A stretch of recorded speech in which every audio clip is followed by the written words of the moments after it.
Et la décision du gouvernement Harper d'abandonner le protocole de Kyoto sur les changements climatiques a entraîné, vous le voyez, donc cette manifestation dans les rues du centre-ville de Montréal aujourd'hui. Et pour les gens ici réunis, c'est une décision du Canada qui va causer un tort irréparable aux générations futures.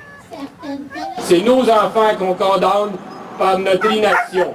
Plusieurs personnes que je vais inviter autour de la Nous avons une responsabilité envers nos enfants. Nous devons absolument faire en sorte que la planète soit vivable pour eux.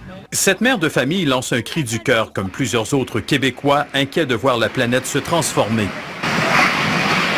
Cette semaine, le ministre de l'Environnement du Canada, Peter Kent, a annoncé que l'accord de Kyoto, un traité international visant la réduction des émissions de gaz à effet de serre, faisait partie du passé. Kyoto is the past. Ça n'a pas de sens, dit l'ex-ministre de l'Environnement libéral Stéphane Dion.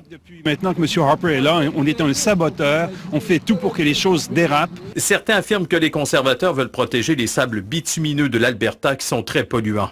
Tout à fait irresponsables. Ils ne font que le travail des compagnies pétrolières et non pas ce que la population du Canada et du Québec veut. Pour éviter que la situation s'aggrave et que la température de la planète augmente de 2 degrés Celsius, Kyoto impose depuis 2005 aux 36 pays qui l'ont signé et à l'Union européenne des réductions d'émissions polluantes dont le CO2, le dioxyde de carbone. Mais le Canada ne veut plus y croire, ce qui soulève le mécontentement de plusieurs groupes environnementaux.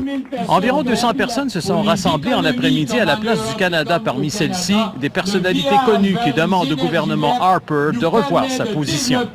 Je trouve que nos gouvernements sont en train de complètement prendre en otage les générations prochaines, les générations dont mon fils fait partie. Pendant que des familles se réunissaient pour protester à Montréal au 13e jour de la conférence de Durban en Afrique du Sud sur les changements climatiques, c'était l'impasse. Stéphane Dion dit qu'il faudra aller plus loin et imposer des sanctions économiques aux pays qui polluent.